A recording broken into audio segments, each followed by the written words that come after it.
Et bien bonjour à tous, aujourd'hui triple avis, on a vu Alita Battle Angel, Back North et Old de l'ami Shyamalan. Alors avant de vous lancer les vidéos, comme d'habitude je vous ai envoyé ça, je filmé ça juste après le visionnage pour Alita, mais par contre pas pour Back North et Old que j'ai vu dans l'avion en partant à Saint-Martin. Donc je m'excuse aussi en avance, hein, je n'avais pas pris mon matos, j'avais pas percuté que j'allais faire des vidéos d'avis, donc j'avais pas de micro, donc le son est un petit peu moyen, je m'en excuse par avance, mais voilà, en attendant je vous ai fait mon avis le plus à chaud possible, hein, j'allais pas filmer dans l'avion avec le bruit de l'avion et tout, ça aurait pu être catastrophique. Voilà, donc je vous envoie les avis tout de suite. Alors, je viens juste de terminer de me refaire Alita. Je l'avais déjà vu une fois, il y a un petit moment, mais je me rappelais de pas grand-chose, à part que je le mélangeais avec un autre film, je sais plus lequel. Bref. Donc, je me rappelle plus trop de l'histoire, et merde, qu'est-ce que je me rappelais plus de la fin.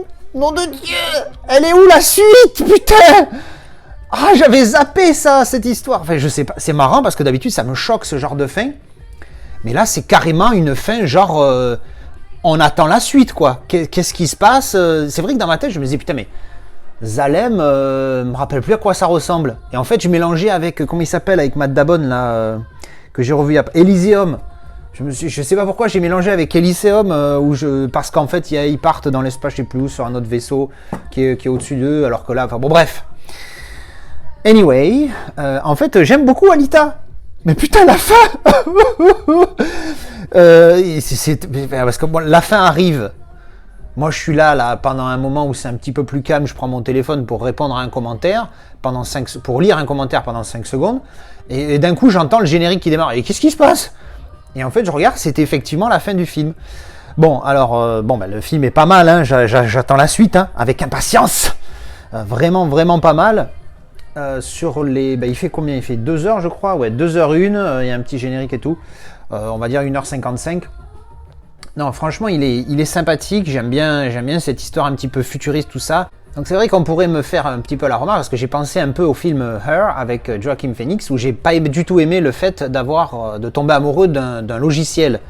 Et là, on pourrait me dire que c'est un petit peu similaire, mais en fait, non. Au début, j'y ai un peu pensé, mais en fait, pas du tout, parce que au final, ça reste un cerveau humain à la base, même si c'est une enveloppe mécanique robotique, ça reste un cerveau humain. C'est pas tout à fait la même chose que tomber amoureux d'un logiciel. Mais bon, ça, c'est autre chose. C'est pas du tout le même genre de film. Mais bon, il y avait ce petit lien où je voulais faire une petite remarque, parce que je me suis fait la remarque quand même, et j'ai trouvé ça sympathique. Rigolo. Donc le film super, un bon film d'action, ultra futuriste, hein, bien évidemment, vous avez compris, hein, des humanoïdes, ça se passe en 2500 quelque chose, bon bref, c'est pas après-demain. Donc franchement, sympathique. J'avais mis 7, je vais rester sur mon 7 parce que c'est mérité, ça vaut pas plus, ça vaut pas moins. Mais j'avoue que je me suis bien régalé devant ce film. On va parler de la qualité 4K Ultra HD. Alors je ne l'avais pas vu en UHD la première fois. Je l'avais vu qu'en Blu-ray, il me semble, ou peut-être au cinéma, pour tout dire que c'est pas avant-hier. J'ai le 4K, nom de Dieu de putain de merde, une tuerie. Alors, ça a été une tuerie pendant quasiment la moitié du film, puis d'un coup, je sais pas si j'avais pas fait attention avant, mais il y a certaines scènes où j'ai vu un petit peu de grain. Mais vraiment, c'est vraiment histoire de chipoter, parce qu'il y a un petit chouïa. J'ai vu un peu de grain, ce qui fait que je vais pas mettre 5 sur 5, mais je crois qu'il va rentrer dans mon top 5 de mes meilleurs 4K parce qu'il est superbe. Il est vraiment superbe. Le Dolby Vision en plus, il défonce tout. Il y a une colorimétrie dans ce film qui est exceptionnelle. C'est peut-être un des meilleurs Dolby Vision, après Awaken bien évidemment. C'est peut-être un des meilleurs Dolby Vision que j'ai jamais vu. Alors est-ce qu'il va atteindre Mortal Engines et 1917 dans mon top 1 ? Je sais pas trop, il faut que je réfléchisse, mais franchement, j'ai pas encore fait le comparaison avec le Blu-ray, mais il est juste exceptionnel le 4K. Enfin, moi je l'ai trouvé magnifique. Donc, est-ce que je vais le recommander? Je sais pas. Je vais tout de suite glisser la petite galette Blu-ray dans ma PlayStation 3. Parce que oui, dans la PlayStation 3, pourquoi? Parce que j'ai eu un petit commentaire de Zach Julien sur YouTube. Je le remercie, hein, je lui ai déjà dit merci dans les commentaires, mais je vais vous relire son commentaire. Il me dit que de faire attention quand je fais les comparatifs entre Blu-ray et UHD à mettre l'un et l'autre, puis l'autre disque, Passer les chapitres, etc. C'est extrêmement mauvais pour la lentille du lecteur et c'est comme ça que j'ai fumé la lentille de mon Pana UB820. Putain, si j'avais un Pana UB820, ça me ferait bien chier, mais bon. Donc il me dit ça, et puis en plus je me dis, mais en fait c'est vrai que c'est... Alors au niveau de la lentille, je pensais pas que ça pouvait l'abîmer, mais c'est vrai que je peux comprendre pourquoi passer d'un 4K à un Blu-ray simple, après revenir au 80, enfin, le faire plusieurs fois consécutivement, de passer de l'un à l'autre, je peux éventuellement comprendre que ça abîme la lentille, et surtout, moi j'ai un lecteur à tiroir, ouverture, fermeture de tiroir, c'est chaud, et c'est vrai que je le fais beaucoup, donc c'est pas une utilisation normale, hein, bien évidemment. Donc du coup, il me dit, mais t'as pas un vieux lecteur qui traîne? Et là, je me dis, mais putain, mais j'ai la PlayStation 3. Et en plus, d'après ce que j'en ai entendu, la PlayStation 3, à l'époque, en tout cas, c'était un très bon lecteur Blu-ray. Donc je me dis, ben, j'ai rebranché ma PlayStation 3, ça se voit pas parce qu'elle est... vous voyez, au bout de mon doigt, il y a un petit morceau noir là, ben c'est ça. J'ai rebranché ma PlayStation 3. Donc merci à Zach, Julien. Genre du coup c'est Zach Julien hein, sur YouTube, donc je sais pas si c'est Julien son prénom ou c'est Zach le prénom, on sait plus, bref on sait pas, c'est pas grave. Donc merci à lui en tout cas pour ce super conseil, je voulais absolument lui dire merci en vidéo parce que c'est vraiment cool. Donc je vais descendre légèrement la caméra comme ça vous allez voir, et juste là, hop, en dessous là vous avez mon petit Sony et la Play elle est là. Donc du coup je vais pouvoir passer en plus avec la télécommande de l'ampli, je vais pouvoir passer hop d'une chaîne à l'autre. Ça va être bien plus pratique que de mettre le disque, l'enlever, machin. Surtout qu'en plus celui-là en Dolby Vision, à chaque fois, il faut que j'enlevais le réglage. Bon bref, merci Zach, merci Julien, merci à vous deux, merci toi tout seul. Alors, cette fois, je peux plus le dire. Je suis passé d'un disque, j'ai mis un disque, j'ai mis l'autre disque. Et non, c'est fini ça. Par contre, alors... Déjà l'idée était bonne, mais alors maintenant que je viens de l'expérimenter pour faire les comparos entre l'un et l'autre, mais c'est d'une facilité, putain, je passe juste d'un bouton à l'autre sur la télécommande. Merci monsieur Julien, monsieur Zach, c'était... Oh là là, quelle idée de génie! Le truc le plus simple du monde, l'idée la plus basique, ben j'y ai pas pensé, je suis une merde. Bref, le Dolby Vision sur Alita, la U1 de sa maman. Je me suis auto-censuré. Un truc de malade la différence. Alors, autant, attention, comme je le dis souvent, la différence avec le Blu-ray est très très bon. Très bon le Blu-ray. Mais alors le 4K l'explose. Autant sur le piqué, la différence y est, mais elle est moins flag. Mais alors le Dolby Vision, oh là là là là,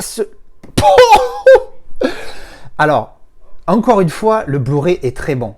Pour le Blu-ray, alors il y a encore une fois cet effet de beaucoup plus clair que le 4K, le Blu-ray. C'est clair et net que quand je passe de l'un à l'autre, d'ailleurs je vais vous faire le petit test parce que là du coup c'est ultra rapide à faire. Alors là j'ai les deux films synchronisés sur les deux lecteurs, donc je ne veux pas mettre la caméra juste devant l'écran parce que sinon je vais me faire striker par YouTube, ça m'est déjà arrivé. Donc j'essaye de voir, hein. Donc là on est sur le 4K. Et là, je passe au Blu-ray. Je ne sais pas si ça ressort à l'image, mais enfin, chez moi, c'est clair et net que le Blu-ray est beaucoup plus brillant, beaucoup plus lumineux. Mais alors, le 4K, il n'est pas sombre, hein, il est plus sombre, mais il est d'une netteté, les couleurs ressortent tellement mieux, c'est juste un truc de fou. Vous voyez, là, je passe de l'un à l'autre. L'image, c'est vraiment un truc de malade. Sur celui-là, de 4K, franchement, je recommande l'upgrade. Mais sans faute, c'est pas photo, c'est un oui. Le 4K est juste magnifique. Merci le Dolby Vision. Je pense que le HDR10+ aurait certainement donné un très bon boulot aussi. Hein. C'est juste l'apport du HDR qui est énorme. Et en plus, vu que c'est le Dolby Vision qui est le meilleur des HDR, c'est juste énorme, quoi. Donc franchement, je vous le recommande fortement. Le 4K, je vais mettre 4,5, mais vraiment, c'est histoire d'être méchant, hein, parce il flirte, c'est plus un 5. Hein. Je vais pas commencer à mettre des 4,80 ou des 4,90. Il est vraiment proche du 5. Parce que je vous dis, pendant le film, j'ai remarqué une fois ou deux ce petit grain qui apparaît sur certaines petites scènes, genre surtout sur le front d'Alita pour le coup. J'ai remarqué ça 2-3 fois. Bon, c'est vraiment histoire d'eux, mais il est quasi parfait. Le Blu-ray, je vais mettre 4 sur 5 parce qu'il est quand même au niveau du piqué, j'en ai vu des mieux. Mais franchement, il est très très bon, donc voilà. Donc je vous recommande fortement ce film en 4K. Si vous ne l'avez pas vu, ben, découvrez-le en 4K direct, hein, parce que c'est vraiment une bombe. Et si vous avez que le Blu-ray, À moins que vraiment le film soit très moyen pour vous, mais sinon je vous recommande fortement l'Upgrade parce qu'il est juste excellent. Alors une petite vidéo d'avis spéciale en direct de Saint-Martin, enfin en direct, pas du tout, hein, parce qu'au moment où vous allez voir ça, j'y serai plus normalement. Oui, parce que dans l'avion, en arrivant, j'ai regardé 2 films, et avant que j'oublie complètement de quoi ça parlait, vu que vous connaissez ma mémoire de qualité, je vais vous en parler maintenant. Donc là, je suis donc sur le balcon de la chambre d'hôtel. Oui, je suis là pour travailler les gars, hein, on se calme. En face ici, là, vous voyez, c'est l'aéroport, hein, donc c'est pas impossible qu'à un moment donné, il y ait un Boeing qui décolle et que ça fasse un bordel sans nom. Alors, dans l'avion, j'ai vu 2 films, et entre autres, j'ai bien aimé, je crois que j'ai mis 6, j'ai trouvé ça sympathique, l'idée est pas mal. Après, voilà, c'est pas le film où tu te régales comme un fou et que tu en gardes un souvenir indélébile. C'est sympathique, mais c'est pas dingue, hein. Pour ceux qui connaissent pas du tout, c'est un couple qui se retrouve, enfin un couple ou des couples, enfin c'est plusieurs personnes qui se retrouvent sur une île un petit peu paradisiaque, et on leur propose d'aller sur une plage un petit peu isolée pour profiter pleinement de l'endroit. Sauf qu'en fait, quand ils se retrouvent sur cette plage, ils vieillissent de... Ah, ouais, un petit avion là qui atterrit. Encore celui-là, c'est un petit, il fait pas trop de bruit. Ils se retrouvent sur... Qu'est-ce que je disais? Putain, la mémoire, c'est chaud. Oui, en fait, ils vieillissent d'environ 50 ans en 24 heures. Donc, t'imagines que, voilà, il y a un couple, ils arrivent, ils ont 2 gosses de 6 et 11 ans. Et au bout de quelques heures, ils regardent leurs enfants, ils ont déjà grandi, la petite fille elle est devenue une adulte, enfin bref, c'est assez bizarre évidemment, d'où l'image, hein, on voit bien l'image là, vous voyez, c'est pas con. Donc j'ai bien aimé l'idée, alors après encore une fois, hein, c'est du Shyamalamanan, hein, c'est du M. Night Shyamalamanan dans le texte, c'est-à-dire que il manque un truc pour vraiment en faire un gros chef-d'œuvre. Je sais que j'en ai un dans le Discord qui doit faire des bons parce que c'est un gros fan. Mais bon, moi c'est mon avis, hein, voilà. Mais bon, c'est un bon film à voir, hein, c'était sympathique, ça m'a bien distrait. Niveau de l'acting, c'est correct, voilà. Encore une fois, il n'y a vraiment rien de dingue dans ce film, mais c'est un bon film, hein, je vous dis, un 6 sur 10 pour moi, c'est une bonne note. Je suis désolé, hein, je ne peux pas vous en dire plus, hein, parce qu'encore une fois, je l'ai vu il y a un moment, mais je voulais quand même en parler parce que c'était pas mal. Alors évidemment, niveau qualité, j'ai vu ça sur un écran d'avion, hein, donc bon, je m'attends pas... Et encore, il y a eu du progrès, hein, c'est dans le Air France, là c'était un petit LCD, je crois, à l'écran, plus grand que mon iPad ici. Enfin, à peu près, il devait faire à peu près 11 pouces, parce que là, mon iPad était plus haut en hauteur, et l'écran de l'avion était plus large, voilà, et plus bas. Bref, donc ça devait faire à peu près 11 pouces, mais bon, j'étais en même temps à 20 cm de l'écran, donc c'était pas mal. Ça va, ça ressortait bien, bon, rien de dingue. Alors, le deuxième film que j'ai vu Bac Nord.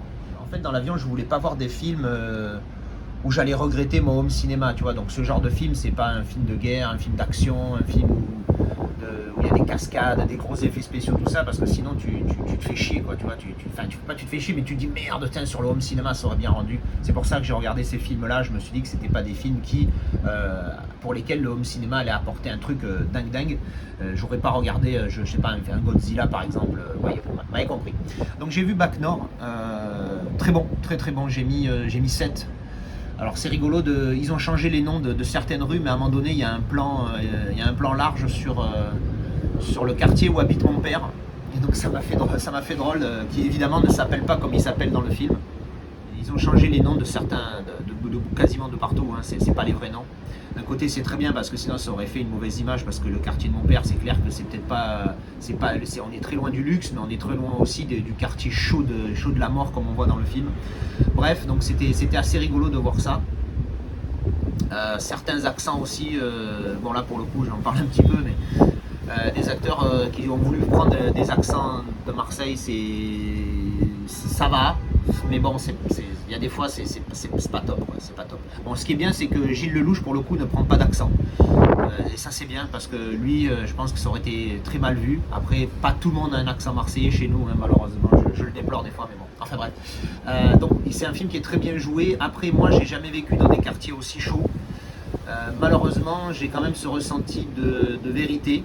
même si c'est pas une histoire vraie, mais ça montre bien ce qui se passe malheureusement dans certains quartiers. Alors là, on parle de Marseille, mais je suis sûr qu'en région parisienne, il y en a aussi des sympas, des quartiers comme ça. Donc c'est triste, de se dire qu'on en est dans un monde pareil, c'est vraiment dommage. Et je crois que je vais rentrer parce que là il pleut. Donc je vais finir comme ça à l'arrache, hein, on est comme à la maison. Donc oui, c'est un film qui est assez dur sur le manque de moyens de la police et les salopards de politique au final, parce que je le dis, hein, il y a des vrais fils de Satan en politique, il y en a même trop malheureusement. Et c'est dommage parce que ils donnent pas les moyens à la police de faire en sorte, parce que bon, il y a plein de fois dans le film où tu te dis, mais si là ils envoient l'armée, bim bam boum, chacun est arrêté, tout ça, mais bon, ils le font pas parce qu'ils ont peur de représailles, ils ont peur de l'image politique que ça donne, ils ont peur de tout ce genre de saloperies, donc bon, c'est très dommage, mais tu te dis que putain, mais si les flics tu leur donnes les moyens, tu pourrais pas leur reprocher après de faire ce qu'ils font dans ce film-là pour s'adapter à la situation et avoir les infos qu'ils ont. Bon, voilà, c'était une belle expérience de film, une triste expérience de vie parce que ça montre des choses qui sont vraiment. Moi, ça m'a meurtri de voir ce film-là parce que je me dis, en plus, c'était à Marseille, donc bon, t'imagines que je suis un petit peu plus affecté que quand c'est ailleurs, mais malgré tout, que ce soit à Marseille, Lille, Paris, Bordeaux, Saint-Étienne, où tu veux, on s'en fout, c'est horrible, des choses pareilles, c'est pas normal parce qu'au final, tu vois bien que t'as beaucoup de gens qui sont pris en otage par les petites merdes qui font leur trafic et tout, qui menacent, qui tuent. Et toutes les autres personnes qui vivent ici parce qu'ils n'en ont pas les moyens, malheureusement, eux sont pris en otage à cause de ces gens-là. Et ils ne peuvent pas avoir une vie normale et ils vivent dans la peur en permanence, ce qui est juste horrible. Enfin bref, voilà, c'est un film que j'ai trouvé très bon, 7 sur 10, parce que bon voilà, c'est pas non plus pour moi un grand chef-d'œuvre, c'est pas non plus un film que je vais voir et revoir avec plaisir, mais c'est un bon film, ça c'est clair et net. Si vous ne l'avez pas vu, je vous le recommande, très bien joué, j'ai même pas reconnu François Civil, alors que le mec il a la même tête, c'est juste qu'il est blond. François Civil qui joue dans Le Chant du Loup, bordel, un film de sous-marin. À un moment donné, il y a un respect qui s'installe. Et puis... belle interprétation de Gilles Lelouch et de Karim Leclou, que je ne connaissais pas. Et Kenza Fortas aussi, j'ai trouvé très bien dans ce film-là. Bref, donc un bon film, je vous le recommande, même si c'est très triste au niveau de l'histoire. Et bon, je ne vais pas vous refaire le coup de la qualité, hein, comme sur Hold, hein, c'était dans un avion. Donc voilà, en plus un mec qui m'avait ouvert le hublot juste à gauche, je voyais rien, il a fallu que je mette le coussin à côté de ma tête. Enfin bref, en mode chien de la casse pour regarder un film. Ça change de quand tu es chez toi devant un 55 pouces OLED Philips Ambilight avec un Yamaha 5.1 Dolby 3 HD. C'est sûr que c'est pas pareil, mais bon. Voilà, ben écoutez, je pense pas que j'en verrai d'autres de lors de mon séjour et de toute façon on va enchaîner avec une autre vidéo d'avis certainement dans cette vidéo-là. Et bien voilà, c'était mes avis sur ces 3 films, redécouverte de Alita et découverte de Hold et Bac Nord. Bac Nord, un très bon film, une bonne surprise, même si, j'ai tout dit dans la vidéo, donc je vais pas vous le répéter ici. Voilà, dites-moi ce que vous en avez pensé de ces films-là. Je sais que j'ai un gros fan de Shyamalan dans le Discord qui va peut-être m'en dire quelque chose que je n'ai pas dit. Je vous retrouve dans le commentaire, je vais y arriver, je vous retrouve dans les commentaires et je vous dis à une prochaine pour une vidéo avis, déballage, premium, live, on fait plein de choses sur la chaîne. Allez, bisous à la prochaine, tchou!